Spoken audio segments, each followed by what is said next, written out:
দেশ পুনর্গঠনের যাত্রাপথে টেকসই উন্নয়ন লক্ষ্যমাত্রা বা এসডিজির ভূমিকা অনস্বীকার্য বলে মন্তব্য করেছেন প্রধানমন্ত্রী তারেক রহমান। বিস্তারিত থাকছে স্টার রিপোর্টারের প্রতিবেদনে।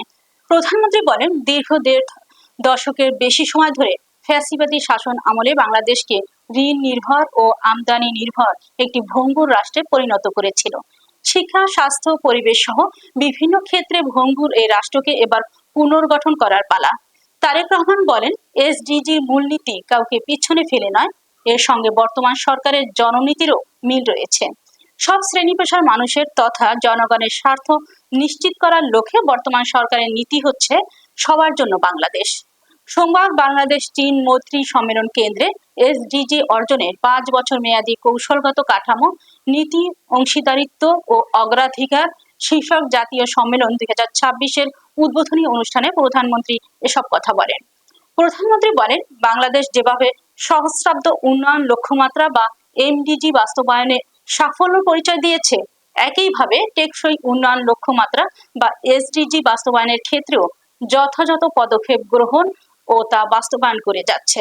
তিনি আরো বলেন, দেশ ও জনগণের উন্নয়নে স্বাধীনতার ঘোষক শহীদ রাষ্ট্রপতি জিয়াউর রহমানের 19 দফা, সাবেক প্রধানমন্ত্রী বেগম খালেদা জিয়ার ভিশন 2030 এবং বর্তমানে রাষ্ট্র সংস্কারের 31 দফার প্রতিটি রূপকল্প ও লক্ষ্যর সঙ্গে এমডিজি কিংবা বর্তমানের এসডিজির খুব বেশি অমিল নেই।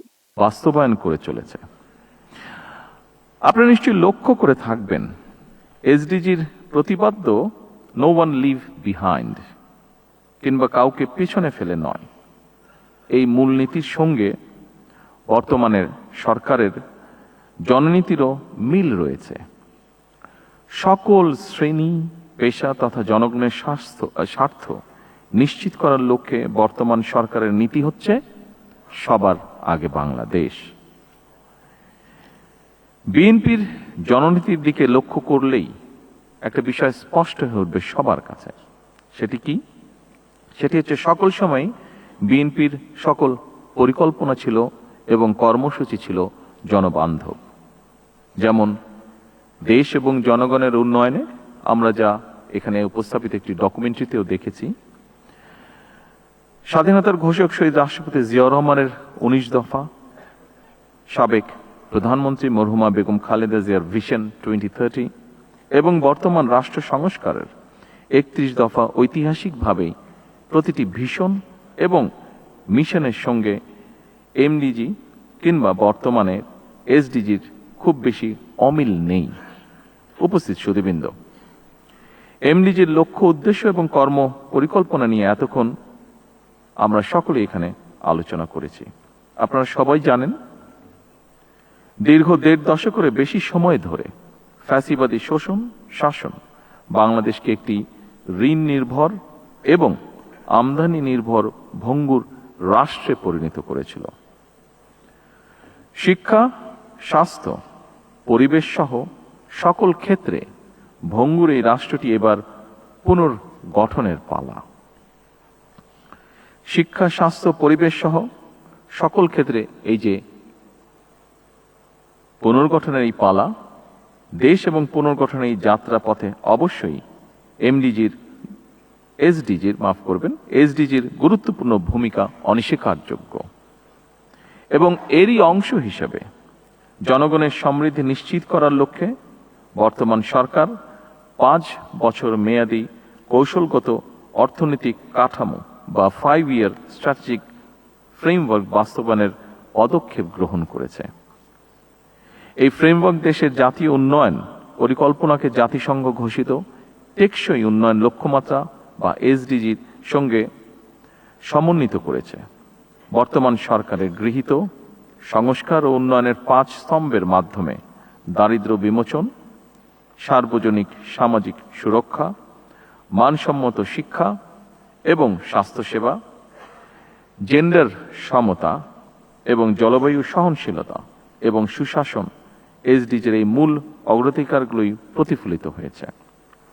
সম্মানিত উপস্থিতিবৃন্দ, সর্বোন্নত দেশের তালিকা থেকে উত্তরণ এবং এসডিজি বাস্তবায়নে অর্জিত অগ্রগতির সুসংহত করতে বর্তমান সরকার পুনরুদ্ধার, পুনর্বাসন, পুনর্গঠন বা রিকভারি রিহ্যাবিলিটেশন এবং রিকনস্ট্রাকশন, এই 3R কৌশল গ্রহণ করেছে, যার মাধ্যমে সাময়িক স্থিতিশীলতা থেকে শুরু করে দীর্ঘমেয়াদী কাঠামোগত রূপান্তর সবকিছুই একটি সুসংহত পথনকশা বাস্তবায়িত হবে।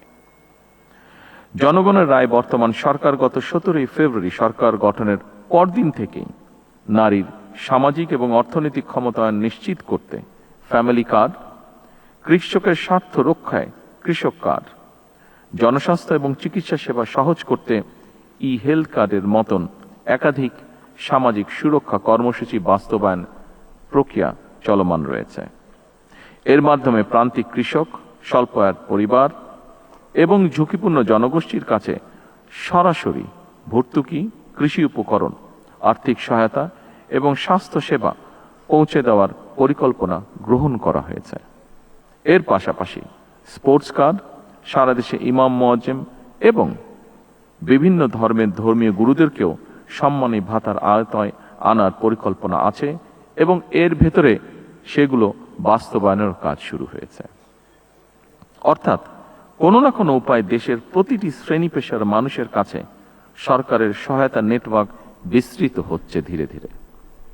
এভাবে চলতি মেয়াদের মধ্যেই পর্যায়ক্রমে সম্ভাব্য প্রতিটি নাগরিককে সামাজিক সুরক্ষা